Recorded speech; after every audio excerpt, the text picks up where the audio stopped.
Hey guys, Thomas from Team Sakuraso here, coming at you with 5 cards to have in your trade binder for March of 2022. In the last episode, we mentioned the Primal Being token, which tripled, and Flying Elephant that basically visited the moon. If he flew to the moon, guys, literally. If you got for $4 or $5 back then, well, that was a steal.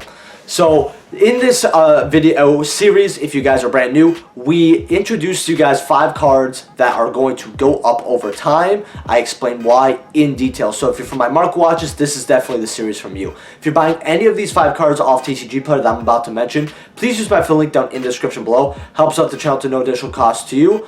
Make sure to smash that like, because if this video gets 70 likes, I do a part 2 in March.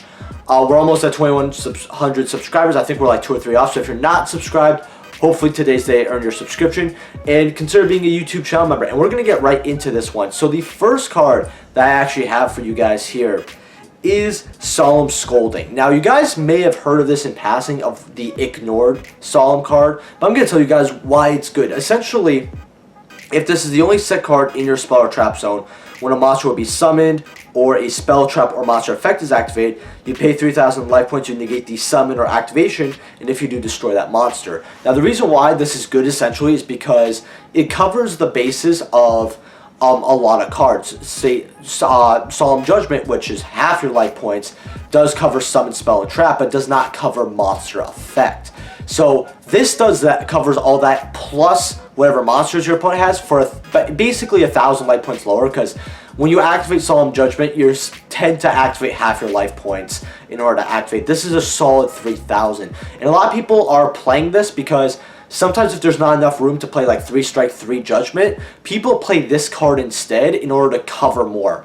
Because Solemn Judgment doesn't cover everything unlike this card. So this is in a way one of the end-all be-all Solemns. It's not one of my favorites at all, but the artwork's actually pretty good.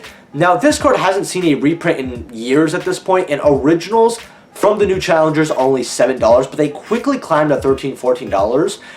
Even if this card doesn't pop up in the format, which a few people are playtesting it currently as Hidden Spice, the card is still a collector card because a lot of people like these Solemn series.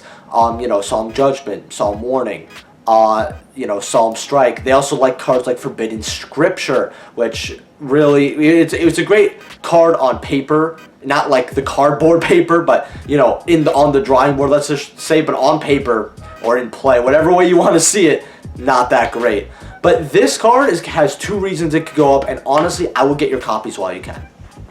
Now, the second card I have for your 5 cards to have your trade binder here is Dual Terminal Dark Paladin.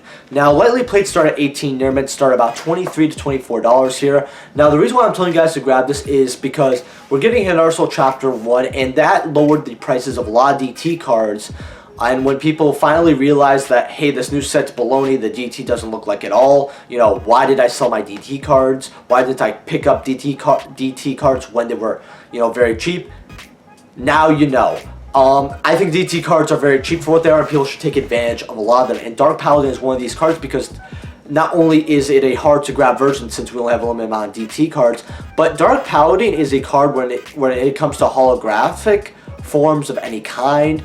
You know, like you know, the Master Guide one. You know, we have the other Ultras and Secret Rare versions. They're quite expensive, and the DT is no stranger to this. The issue with DT, though, unlike all the other versions besides the Master Guide one, is it's essentially on buyout status almost, because there's only a couple copies for about $24 to $26 until it goes up to $50 for near mint. And if it goes to $50 for near mint, you know people are going to pick up the LPs for $18, $19, $20, and those are going to go up to about $35, $40. I would just get the near mints if I were you guys, because there's no way that this card ever really goes further down. I think dual terminal cards, especially iconic dual terminal cards, are very safe investments for that reason. So make sure you get your copies while you can. Now, the third card I have here is The Shining. Not the movie, but Elemental Hero Shining. Manga promo. Now, the reason why I'm telling you guys to pick this up is because it only actually has 2 printings. And it's this and From the Tin. And it's funny because The Shining's actually used in hero decks to this day at times. It does get cycled out. Like, I'll see it being played, say, in 2020. It doesn't see too much play in the first half of 2021. And then everyone needs to play it again in the later half of 2021. It definitely is a hero card that kind of switches, but the reason why I'm telling you guys to get this is also because the GX manga promos are going extinct. A lot of people are looking at a lot of those cards like Thunder King Ryo, which was another card that I told you guys to grab on this series back when it was about $8-9, and now near mints are 50. 40 to 50 light plays are about 22-24 for that card. But this is about the Shining here. This card is about $6 to $7 as of making this video, and it can go up quickly to 13-14 because there's not that many listings for these GX manga promos. And if any type of buyout occurs or a slow but steady increase of this card, there's nothing that can really stop it or replace its stock, because this is a card that we haven't seen this type of version in over a decade. And even when we did, the thing is with GX manga promos, unlike when we have Shonen Jump, right, is the GX manga promos, we don't get that many of those actually.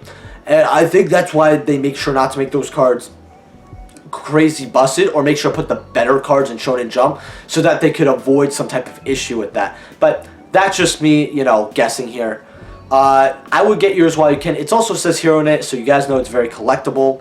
What it does, though, for those who don't know, it takes an elemental hero monster and a light monster, so very generic when it comes to heroes, essentially. It gains 200 attack for every removed from play elemental hero monster, and then when this card is sent from the field to graveyard, you can target up to 2 removed from play elemental hero monsters and add them to your hand.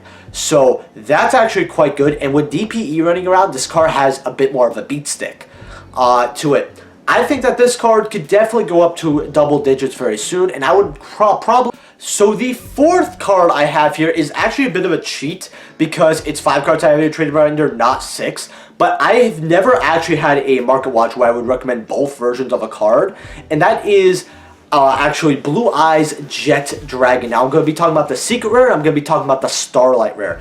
Now the Secret Rare was $12 and went up to $19 because people are realizing that not only is it a Blue Eyes card that makes the deck more viable and collectors go crazy over Blue Eyes. You guys really don't need me to tell you about that. But the card could be used outside of Blue Eyes, and it's actually quite decent. Now, what the card does here is other cards you control cannot be destroyed by your opponent's card effects, right? So, if you put... Now, the reason why this is good is not just because it protects everything, but it doesn't protect your monsters, but it protects all your cards.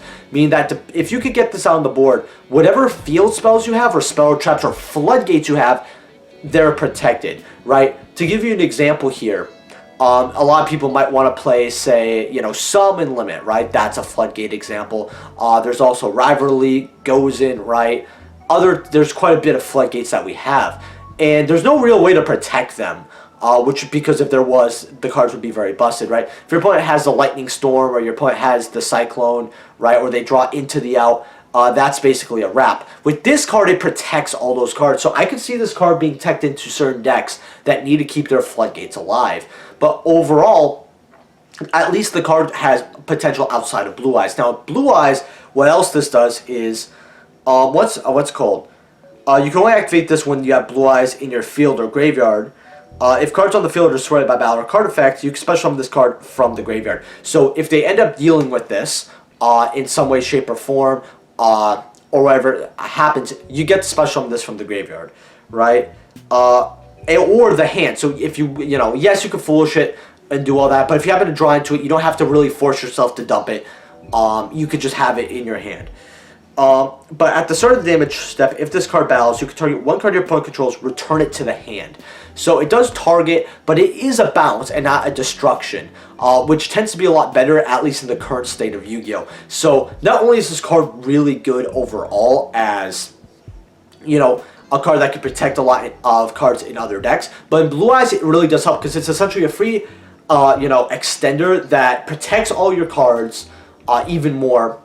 And it helps you actually push for games since it also bounces, so you get rid of problematic cards. Well, that's pretty good in today's Yu-Gi-Oh! Overall. But however, the Starlight Rare, I'm looking at more of a collector's side of view. The issue is with this is that it's only $110 for the Starlight Rare. Now, every case doesn't have a Starlight Rare. About every 2 cases you would get a Starlight Rare. And there's 4 Starlight Rares, meaning that realistically, well, not realistically, but chance-wise, if you get about 8 cases, you're going to pull one of these. You have to have at least 8 cases. And then, again, you're not guaranteed.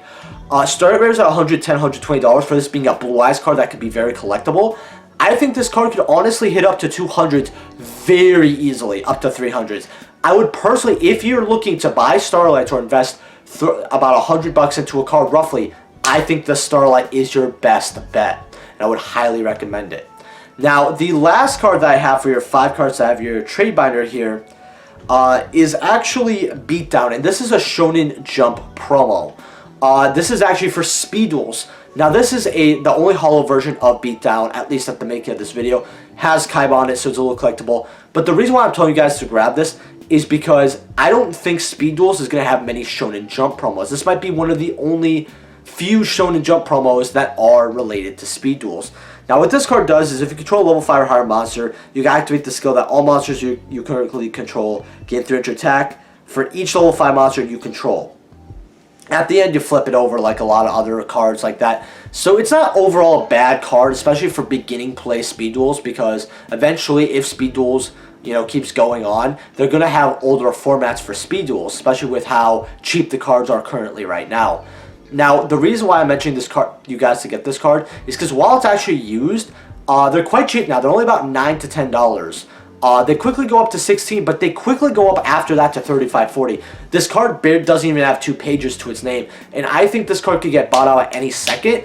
And for being how hard it is to get and being related to Speed Duels, especially if they ever made Speed Duels extinct, this card's probably going to go up to the moon.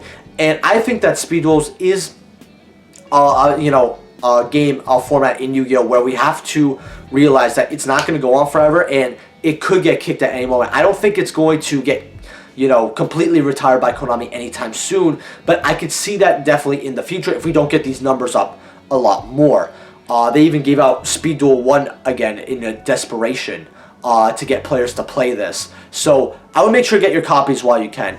If you guys enjoyed this video, make sure to smash that like button and subscribe. 70 likes, I'll do a part 2 in March. Let me know what your favorite card from today's was in the 5 cards having your trade binder in the comment section below. And I'll see you guys in the next video. Peace.